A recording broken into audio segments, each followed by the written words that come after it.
Bueno, entonces nos metemos a darle como más sentido de universo a lo que tenemos, de personajes, de variables a las proposiciones. Esto es lo que llamamos cálculo de predicados.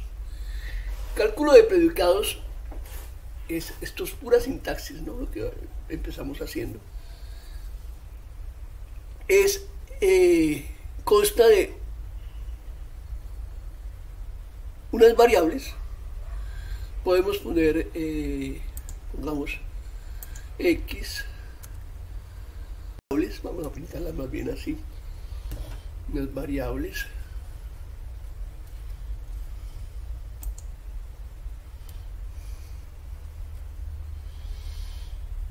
X1, X2, X3, Y1, Y2, Y3.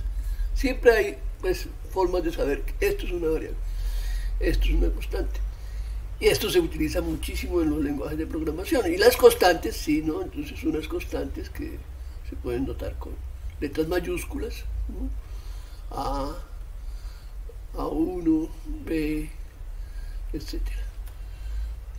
Unos símbolos predicativos, estos son claves aquí. Los símbolos predicativos son, bueno, empecemos más bien por los funcionales. Los funcionales son los que me crean los sustantivos. Naturalmente que las variables y las constantes reflejan sustantivos, sobre todo las constantes. Las variables, pues, son como hipotéticos. Los funcionales se le aplican a las constantes, estilo la suma, el menos que nosotros utilizamos en la aritmética. Ese son de dos formas. La suma es un símbolo de aridad 2, ¿sí? Porque necesita dos, para que coja sentido se necesitan dos variables o constantes, ahorita vemos más. En cambio, el menos, pues también podría tener de aridad 2, cuando vengo X menos Y, 0 menos 1, 1 menos 5, 5 menos 1, esos son, este es de aridad 2, pero también se utiliza como un operador de aridad 1, ¿sí? Eso sí hay que tenerlo en cuenta, y es de significados diferentes. Eso, bueno, está resuelto ahí. El producto también es un símbolo de aridad 2, ¿sí? Entre las funciones se utiliza una bolita, que es la composición de funciones, son funcionales de aridad 2, y bueno, se hacen funcionales también entre operadores, entre matrices, etcétera, etcétera. Y los predicativos es como las oraciones. Los que crean oraciones son como los verbos que dicen está pasando esto y que ayudan a formar frases de verdad. Los predicativos, por ejemplo, es menor o igual, uno importantísimo que se utiliza, que también es primo. Este menor o igual es un predicativo de aridad 2. Necesita dos cosas ahí para completar. En cambio, por ejemplo, es primo.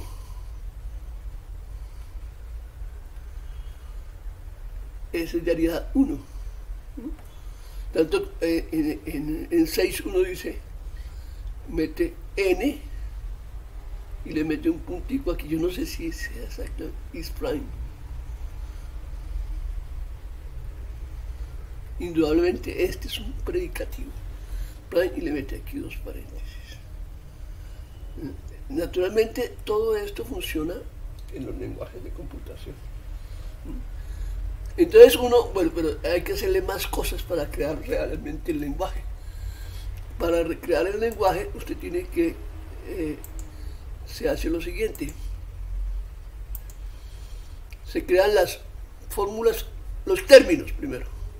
¿Cómo se crean los términos? Cojo Todo se hace recursivamente. Se hace más o menos así. Primero, variables y constantes son términos.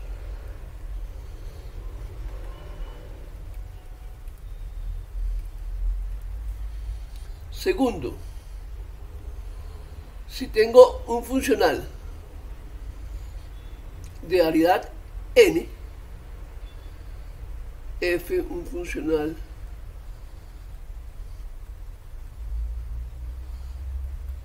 y t sub 1, t sub n, a veces le ponen n aquí, bueno, términos, entonces f de t sub 1, escrito así, ¿no? T sub n es un término. Así forma uno el papá de Juan y de X, etcétera, ¿no? Se forman sustantivos. Con los términos representan sustantivos, a veces con variables. Estos son los términos. Las fórmulas atómicas son las cosas que yo puedo decir sobre los términos. En principio son las más sencillas. Cojo un predicativo, sí, T1, Tn son términos. Y R,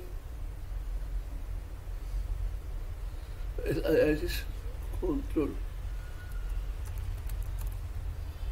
y P es símbolo predicativo de variedad n, entonces P agregándole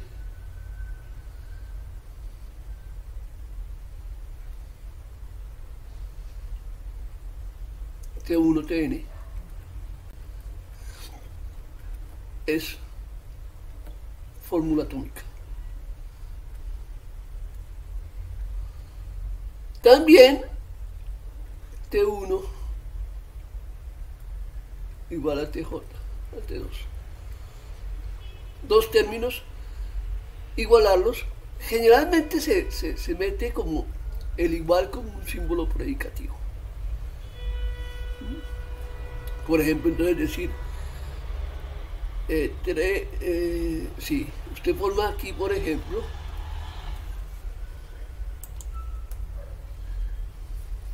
tres más x, eso es un término. ¿Cómo sabe? Porque x es una variable, es un término. 3 es una constante, es un término.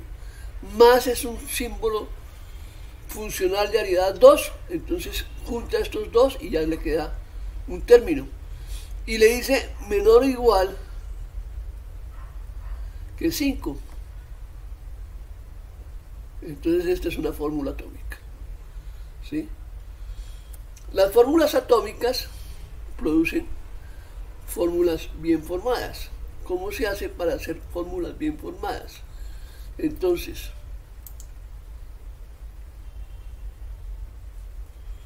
yo había dicho que esto estaba bajado. Eso. Las fórmulas atómicas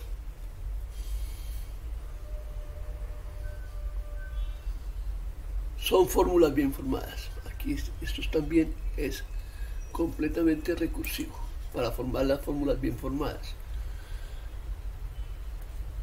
Las fórmulas atómicas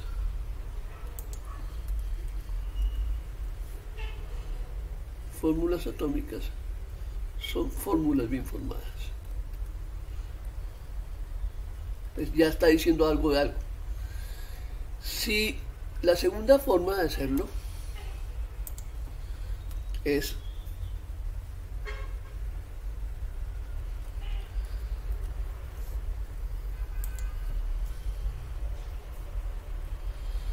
si P, Q son fórmulas bien formadas, entonces P y Q, P o Q, etcétera, son fórmulas bien formadas. O sea, si le pongo conectivos, negación, a fórmulas bien formadas, sigo teniendo fórmulas bien formadas. Y por último, aquí es clave, si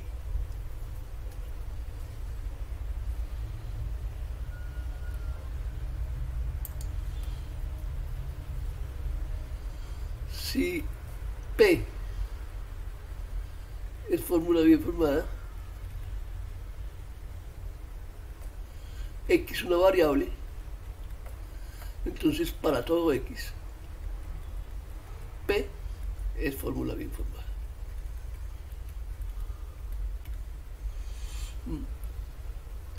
Generalmente se pone así, porque uno como va poniendo muchas veces, entonces quiero ver para todo X, ¿qué le hago acá?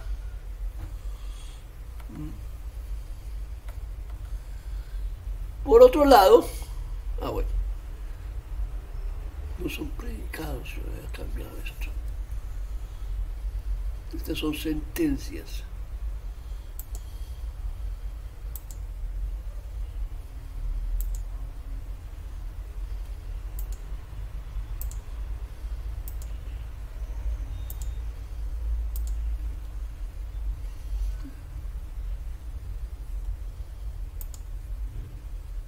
Las sentencias son las que ya afirman o niegan algo.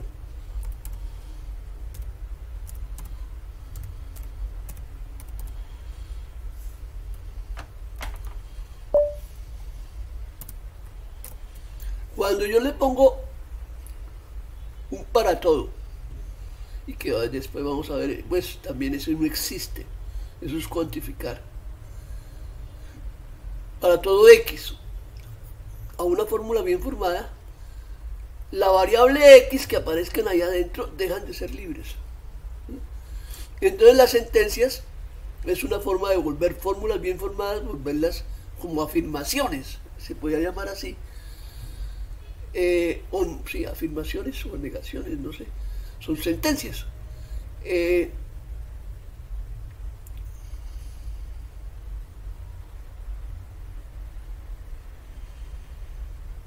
Entonces una sentencia es una forma de volver una fórmula bien formada,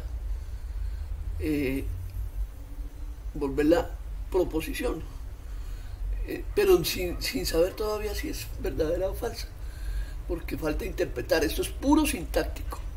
Entonces estos son las sentencias, son sencillamente son fórmulas bien formadas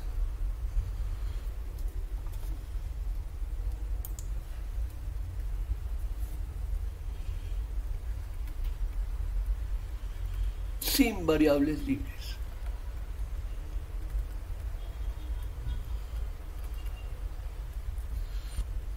Si digo para todo X, X es menor que 1, 1 sería una constante, X una variable.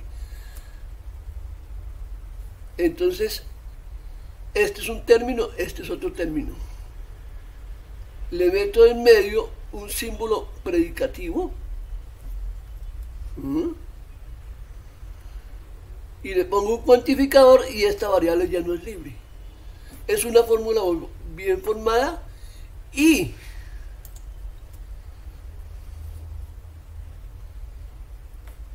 es sentencia. En cambio, si digo para todo X, X es menor o igual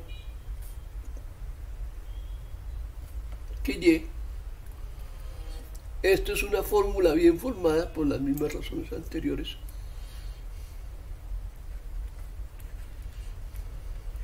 pero no es sentencia. Porque la Y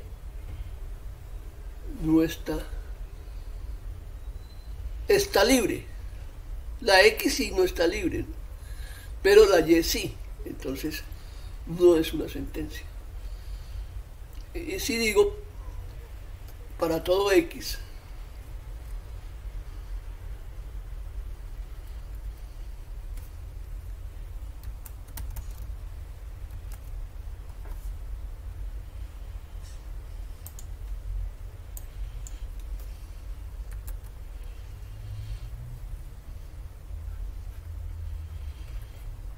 para todo existe un Y, tal que X es menor o igual que Y. Esto es una fórmula bien formada.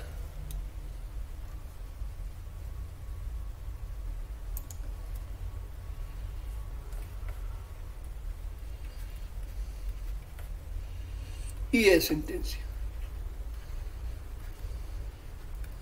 Sí, nótese que es que existe Y se define como una abreviación de símbolos para todos, ¿no? Esto quiere decir para todo X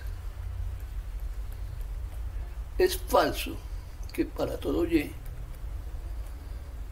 sea falso que X es menor o igual que Y. Eso es lo mismo.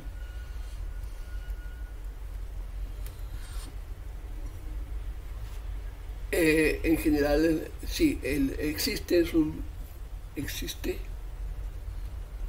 X tal que P de X, es lo mismo que decir es falso que para todo X sea falso P de X. Entonces eso es un resumen, es una abreviación. La única que se introduce es el para todo, por eso aquí no, lo único que dejamos fue eso, ¿no? Para todo X, P de X.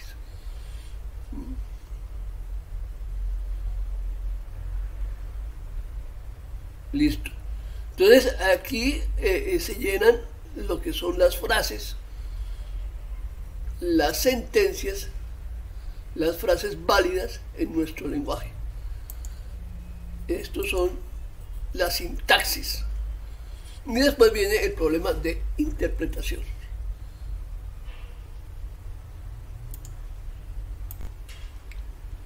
Decimos que entonces esto es la sintaxis. ¿Por qué? Porque no son cosas que son ni ciertas ni falsas, pero hay unas cosas que son verdaderas, independiente del significado que tengan los términos a los que estamos refiriéndonos. Tengo estos dos ejemplos de algún parcial que hice hace tiempos. Por ejemplo, el primero, este de aquí, dice: para todo X, si X está en A y X está en B, entonces X no está en C. Dice así. Negar eso, entonces decíamos, ¿cómo se hace? Para negar eso, quedaría falso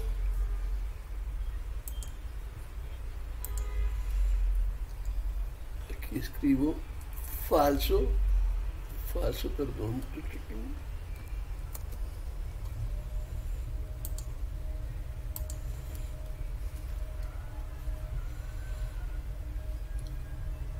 falso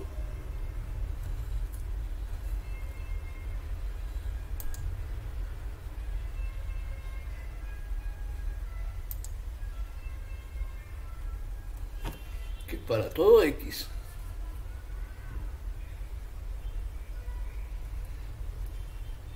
así, ¿no? X está en A y X está en B, implica que X no está en C. Aquí le falta, no le falta ningún paréntesis. Este se cierra con este y estos dos se cierran aquí. Decíamos que es falso para todo X, quiere decir que existe un X, eso se traduce así, como existe un X, tal que es falso esta implicación, que X pertenece a y X está en B, implique que X no está en C. Pero la negación de una implicación es que se cumpla el antecedente y no se cumpla la consecuencia, es decir, la negación de estos. Existe un X, tal que se cumple esto de aquí, X está en A y X está en B y X y no se cumpla este, que es, o sea, y X está en C. Aquí utilizamos que el y es asociativo y entonces aquí lo estoy escribiendo, aquí no. La respuesta correcta es esta. Esta es la respuesta correcta. No, esa no. Es existe. Existe un X tal que X está en A y X está en B y X está en C. El otro, este de aquí, dice, sea P de X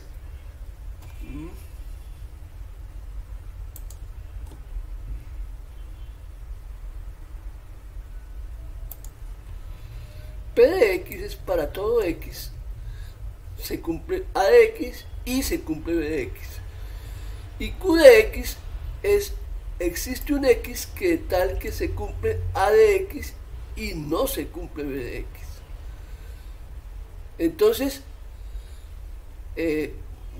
uno, yo no sé, uno tiene la tendencia a responder estas preguntas en forma de test, descartando cada una de estas, ¿no? Sin embargo, uno ve que si se cumple que todo X es A y es B, entonces, pues, y por el otro lado existe un X que es A pero no es B, entonces este P implicaría que este no es verdadero. Si se cumple P, este Q no puede ser verdadero. Y por eso la verdadera es esta. P implica falso Q. Usted ve las otras también, es falso todas las demás, ¿no? P implica Q, no, porque si se cumple A de X y se cumple B de X, no puede ser que sea todo lo contrario. Falso P implica Q, quiere decir que existe un X tal que no cumple esto o no cumple esto, pero entonces no quiere decir que esta sería una posibilidad, pero no quiere decir que necesariamente sea así. Puede ser que no se cumpla A y se cumpla B, puede ser que no se cumpla ni lo uno ni lo otro, es un O. Y la negación del existe este es que para todo X es falso este, entonces sería que para todo X, bueno, este de aquí no es cierto. El último es la negación de este Q es para todo X es falso esta vaina de aquí adentro, y es falso de esta vaina de aquí adentro es un O, es falso A de X o verdadero B de X, ¿sí? Entonces no quiere decir que para todo X se cumpla A de X y B de X. Y eso no, este tampoco. La negación de este existe, de este Q, es un no y no puede implicar este.